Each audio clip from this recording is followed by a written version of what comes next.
1929년 여름, 뉴욕의 공기는 전기처럼 뜨거웠다. 거리마다 재즈가 흘렀고 남자들은 세련된 중절모를 눌러쓰고 걸었으며 여자들은 진주 목걸이와 짧은 치마로 자유를 과시했다. 사람들은 모두 무언가를 믿고 있었다.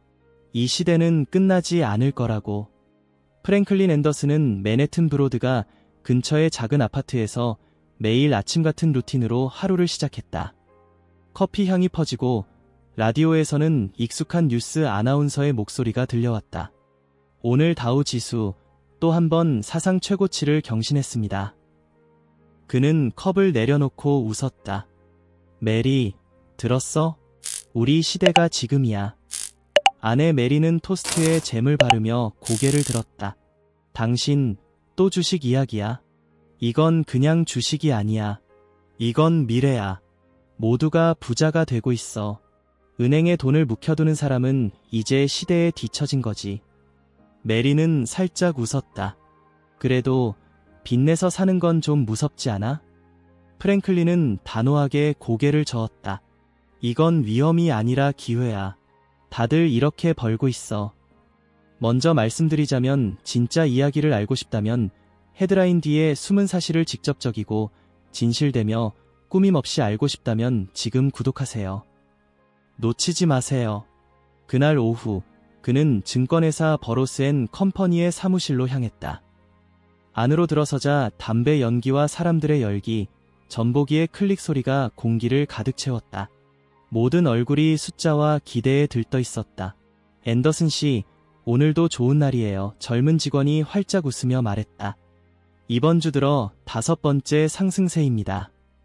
레버리지 비율은 그대로 두시겠죠? 물론이지. 이번에는 $1000 더 넣을 거야. 좋습니다. 지금이 기회입니다. 다음 달엔 10배는 될 거예요.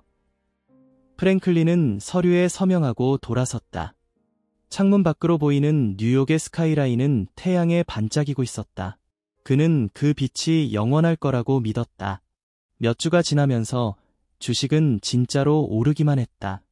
거리의 신문 가판대마다 새로운 경제시대의 도래라는 제목이 붙었다. 친구들도 하나둘 투자에 뛰어들었다. 저녁 모임에서는 이제 주식 이야기가 빠지지 않았다. 프랭크, 나도 마진 계좌를 열었어. 친구 톰이 흥분해서 말했다. 잘했어. 늦기 전에 들어온 게 다행이야. 은행에서도 대출이 그렇게 쉬운 줄 몰랐어. 그냥 종이 몇 장 쓰니까 돈이 나오더라고. 프랭클린은 웃었다. 세상이 변했어. 톰, 이제는 일하는 대신 돈이 일하는 시대야. 하지만 메리는 밤마다 불안했다. 프랭클린이 서류 더미 위에서 숫자를 세는 동안 그녀는 부엌 창문 너머로 불빛이 사라지는 도시를 바라보았다. 프랭크, 이렇게 계속 빚내서 투자하는 게 정말 괜찮을까? 당신, 걱정이 많아. 시장은 계속 오르고 있어. 모두가 벌고 있는데 우리만 빠질 순 없잖아. 메리는 아무 말 없이 잔을 내려놓았다. 잠시 후 라디오에서 목소리가 흘러나왔다. 전문가들은 이번 상승이 단지 시작일 뿐이라고 말합니다. 경제는 완벽한 균형 속에 있습니다. 며칠 뒤 프랭클린은 은행가 찰스 미첼이 참석하는 투자자 모임에 초대받았다. 미첼은 깔끔한 양복 차림에 자신감이 넘쳤다. 여러분, 미국의 경제는 지금껏 이렇게 건강했던 적이 없습니다. 그는 손짓을 크게 하며 말했다. 우리는 끝없는 번영의 길 위에 있습니다. 주저하지 마세요. 신뢰가 돈을 만듭니다. 그 말에 사람들은 박수를 쳤고 프랭클린은 가슴이 벅찼다. 그날 밤 그는 다시 투자를 늘렸다. 메리는 아무 말도 하지 않았다.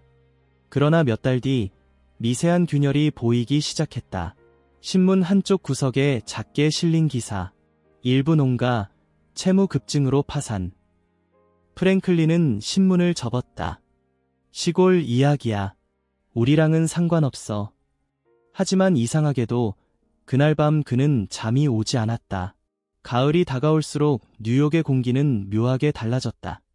여전히 번화했지만 어딘가 긴장감이 감돌았다. 브로커들 사이에서는 작은 속삭임이 오갔다. 큰손들이 조금씩 팔기 시작했대. 소문이야. 그냥 이익 실현이지. 그래도 뭔가 이상하지 않아? 프랭클린은 그 말들을 무시하려 했지만 마음 한구석에서 작은 의심이 자라났다. 그날 밤 그는 메리에게 말했다. 혹시 우리가 너무 깊이 들어온 걸까? 메리는 그를 바라봤다.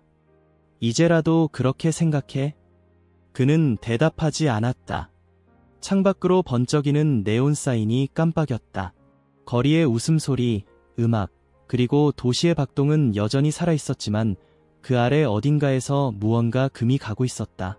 프랭클린은 창문을 닫았다. 그 순간 라디오에서 경제학자 어빙 피셔의 목소리가 들려왔다. 이제 주가는 영구적으로 높은 단계에 도달했습니다. 그는 그 말을 듣고 눈을 감았다. 마치 안심하려는 듯. 그러나 그 안심 속엔 알 수 없는 불안이 섞여 있었다. 1929년 10월 24일, 목요일. 뉴욕의 하늘은 잿빛이었고 바람은 차갑게 불었다. 그날 아침 프랭클린 앤더슨은 평소보다 일찍 증권사에 도착했다. 복도 끝 전보기에서는 금속이 부딪히는 듯한 빠른 클릭 소리가 끊임없이 들려왔다. 방 안은 긴장된 공기로 가득 차 있었다. 오늘은 뭔가 달라요. 한 직원이 속삭였다. 뭐가? 대량 매도 주문이 들어왔어요. 큰 손들이 움직이고 있대요. 프랭클린은 웃어 넘기려 했지만 손끝이 떨렸다. 그동안 몇 번의 작은 하락은 있었지만 금세 회복됐다. 이번에도 그럴 거라고 모두가 그렇게 믿고 있었다. 그러나 오전 10시가 지나자 화면의 숫자들이 붉게 물들기 시작했다. 지금 다우가 20포인트 빠졌습니다. 팔아. 빨리 팔라고. 안 돼. 지금 팔면 손해야. 증권사 안은 순식간에 아수라장이 되었다. 전화가 동시에 수십 통 울렸고 사무원들의 목소리가 겹쳤다. 프랭클린은 서류를 움켜쥐며 외쳤다.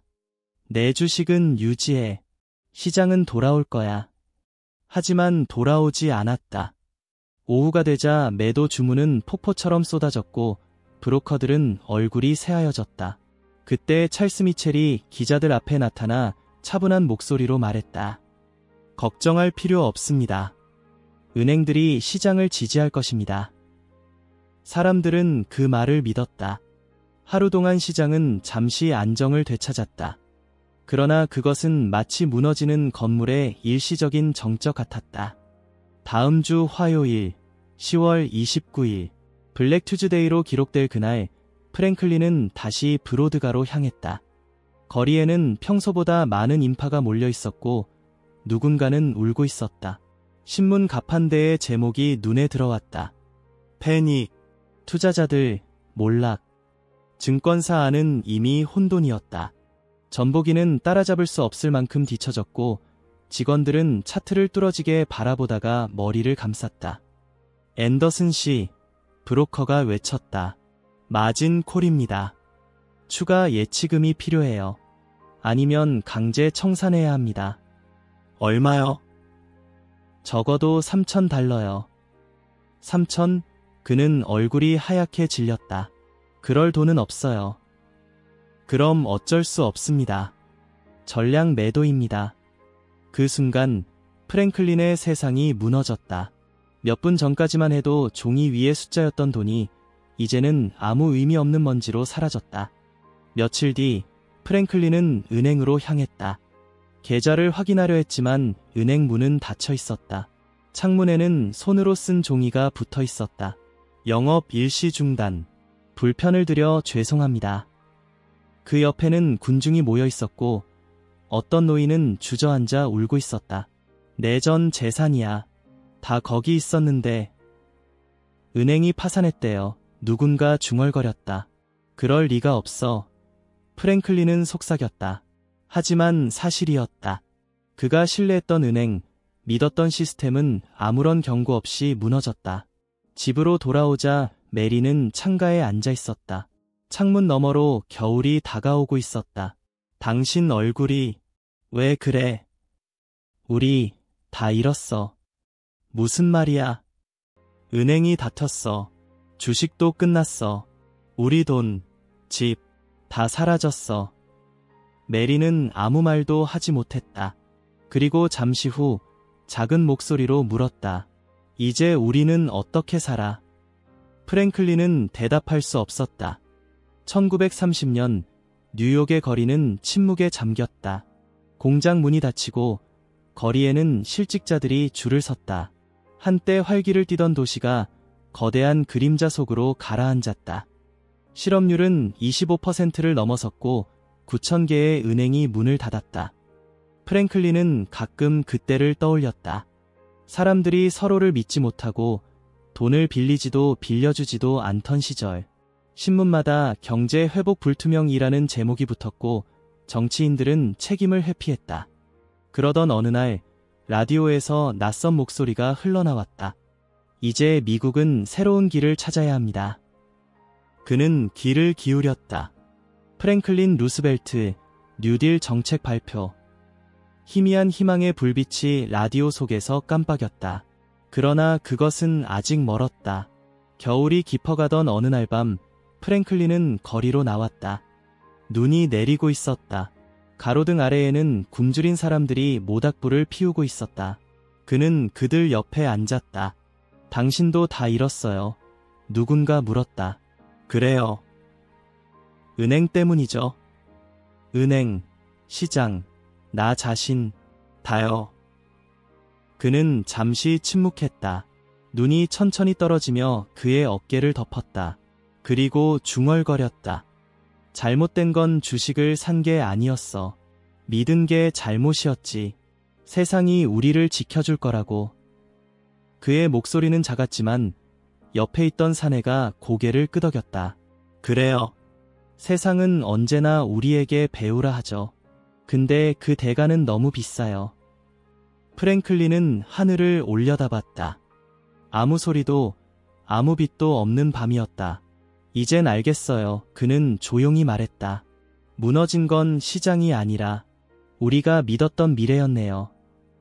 그 말이 입에서 흘러나오자 바람이 불었다. 불씨가 잠시 흔들리다 다시 타올랐다. 그 불빛 속에서 프랭클린은 처음으로 미소를 지었다. 이와 같은 이야기들을 더 보고 싶으시다면 명확하고 검증되며 왜곡 없는 이야기들 지금 구독하고 누구보다 한 발 앞서 나가세요.